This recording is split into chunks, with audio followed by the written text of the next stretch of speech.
देखिए, इस वक्त हम राजधानी रांची के कोतवाली थाने में हैं। यहीं अमीषा को लाया गया था पुलिस के द्वारा और अब पूछताछ के बाद अमीषा को वापस भेज दिया गया है। लेकिन जिस तरीके से अमीषा को लाया गया बिना प्रियर नोटिस के, उसको लेकर राजनीतिक माहौल गर्म है। नेता प्रतिपक्ष बाबूलाल मरांडी, मेयर रोशनी खलखो, डिप्टी मेयर समेत बीजेपी के कई नेता यहाँ पहुंचे, कई महिला संगठनों के लोग भी पहुंचे।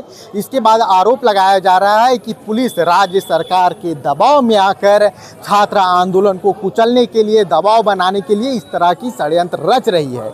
वहीं पुलिस का पक्ष है कि उसे दूसरे मामले में लाया गया था, लेकिन क्या दूसरा मामला उसी समय उठना था जब एक दिन पहले छात्रा आंदोलन में बढ़ चढ़कर भाग ले रही थी। देखिए, इस मामले को लेकर हमने मेयर रोशनी खलखो और नेता प्रतिपक्ष बाबूलाल मरांडी दोनों से बात की। दोनों ने क्या कुछ कहा यह आप भी सुनिए। देखिए, आप अगर प्रथम दृष्टि में देखिएगा तो आपको सचमुच ये लगेगा कि ये कल के जो छात्र आंदोलन में वो बच्ची बढ़ चढ़ करके हिस्सा ली, शायद ये पचा नहीं सरकार को, और जिसने सबसे ज्यादा इसमें अपनी भूमिका दिखाई उसे ला करके उसके मनोबल को तोड़ने का कार्य किया जा रहा है। मैं आपको बताती हूँ कि 2 घंटे जो मेरा आया हुआ यहाँ लगभग 3, साढ़े 3, 4 घंटा होने जा रहा है, और उससे पहले 2 घंटा पहले बच्ची को लाया गया है। तो 2 घंटा और अभी इतने घंटे होने जा रहे हैं, इसमें क्या पूछताछ हो रही है जो खत्म नहीं हो रही है।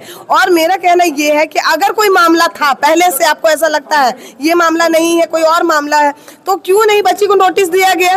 लाने से पहले बच्ची को पता होना चाहिए कि थाना वो क्यों आ रही है। वो बच्ची यहाँ लॉज में रहती है भैया, मैं आपको बता दूं, क्या उसका लॉज का मालिक उसको रखेगा?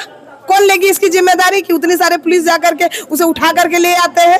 मैं बताना चाहती हूँ, कहीं ना कहीं छात्रों के मनोबल को तोड़ने का ये षड्यंत्र रचा गया है। ये प्रयास किया जा रहा है कि बच्चे अपना मनोबल को गिरा दे, टूट जाए, और उसके लिए ये लगातार षड्यंत्र रचा जाए। ये तो मैं कहूँगा कि झारखंड सरकार की पुलिस प्रशासन की ये गुंडागर्दी है। बच्ची को जिस ढंग से उठा के ले गया और अभी भी उनको चुपके से यहाँ से उठा करके ले गया, तो ये साफ समझ में आता है कि एक प्रकार से टॉर्चर करना, परेशान करना, ताकि सरकार के विरोध अगर कोई भी आवाज़ उठाएंगे उस आवाज़ को दबाने की एक कोशिश कर रही है।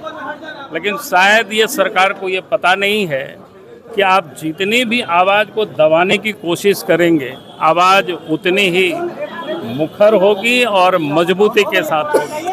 क्योंकि कल जिस प्रकार से घटनाएं घटी संपूर्ण झारखंड में, सरकार के और जेएमएम के गुंडों ने जो प्रदर्शन कर रहे थे, जो पुतला दहन में लोग भाग ले रहे थे, उन लोगों के ऊपर चाहे गिरिडीह हो, चाहे हजारीबाग हो, या रांची हो, या फिर रामगढ़ हो, जगह जगह पर उन लोगों के ऊपर डंडे चलाए गए, डंडे बरसाए गए। रामगढ़ तो जेएमएम के नेता कह रहे हैं कोई अगर हेमंत सोरेन का पुतला दहन करेंगे तो दौड़ा दौड़ा कर पीटेंगे। हमने आज रामगढ़ के कार्यकर्ताओं से कहा है कि अगर आज भी वहाँ पुतला दहन नहीं हुआ है तो मैं कल जाऊँगा, जाकर के मैं पुतला दहन करूँगा। आखिर ये लोकतंत्र में संविधान सम्मत सरकार चलेगी। लोकतंत्र में जो विरोध प्रकट करने का जनता की हक है, उस हक को कैसे कोई पटक पटक के मार सकता है, पीट सकता है। और इसलिए हमने कहा कि सरकार से, मैंने कहा कि उसके ऊपर एफआईआर होनी चाहिए, उसके ऊपर गिरफ्तारी होनी चाहिए। क्योंकि अगर इस प्रकार के गुंडा एलिमेंट्स अगर पॉलिटिक्स में रहेंगे और उनको सरकार संरक्षण देगी तो फिर राज्य में कभी भी अमन चैन नहीं हो सकता है। और इसीलिए मैंने कहा कि कल जहाँ कहीं भी जेएमएम के गुंडे डांडा लेकर के निकले थे, चाहे गिरिडीह हो, चाहे हजारीबाग हो, या रामगढ़ हो, या रांची हो, या और भी जहाँ झारखंड में, उन लोगों के ऊपर वो केस मुकदमा करे, क्योंकि ये डंडे लेकर के लोगों को पिटाई करने का उनको अधिकार किसने दिया है?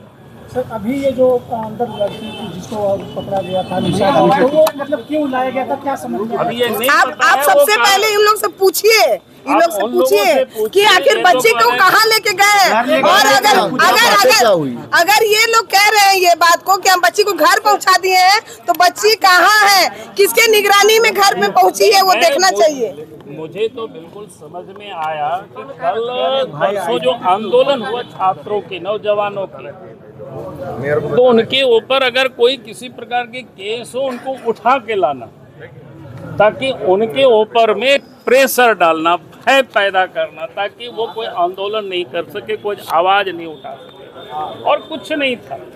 अगर उन्होंने किसी पूर्व आंदोलन में किसी कार्य में उनके ऊपर केस था तो पुलिस जाकर के नोटिस थमा देते।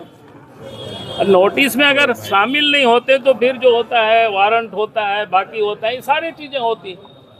लेकिन आप 2-3 गाड़ियां, हम तो उस बच्ची से बात किए थे टेलीफोन पर, यहाँ तो खैर लोगों ने मिलने नहीं दिया, हम बैठे थे और उनको इधर से निकाल करके ले भागा लोगों ने। छात्रों पर केस भी किया गया है सर। वही मैं कह रहा हूँ, केस किसके ऊपर किया? जो संवैधानिक अधिकार का जो लोग उपयोग करते रहे थे। बचा उन लोगों को रहा है जिन लोगों ने गुंडागर्दी किया था, जेएमएम के गुंडों ने, तो उसके ऊपर अभी भी कई एक जगहों पर केस नहीं हुआ है। तो इसलिए मैं राज्य सरकार से, राज्य के पुलिस प्रशासन से मैं कहूँगा कि आप केस करें और बच्चों को डराने और धमकाने का ये काम छोड़िए, और नहीं तो आपको कीमत भारी चुकानी पड़ेगी। खबर का मतलब बवाल न्यूज। हमारे चैनल को सब्सक्राइब जरूर करें।